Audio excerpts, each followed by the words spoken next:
Ada hal menarik yang terjadi sebelum debat kedua calon wakil presiden dimulai pada Jumat 22 Desember 2023 di Jakarta Convention Center atau GCC.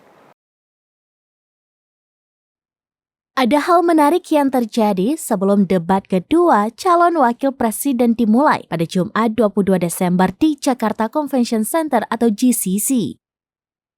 Paslon nomor urut 3, Ganjar Mahfud tampak hadir dengan menggunakan pakaian adat daerah. Kemudian, keduanya tampak menghampiri masing-masing capres-cawapres yang berada di tempat duduknya dan memberikan salam. Ia mulai mendatangi paslon nomor urut 1, Anies dan Muhaimin Iskandar. Setelah itu mereka mendatangi paslon nomor urut 2, Prabowo Gibran. Mereka tampak sedikit berbincang singkat kemudian kembali ke tempat duduknya.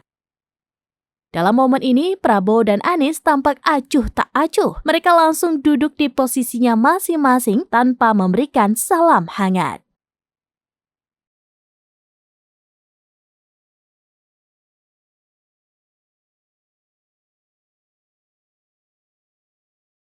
Demikian informasi terkini Syedar Alun, saksikan terus beragam informasi lainnya. Coba like dan share seluruh akun serambinews.com.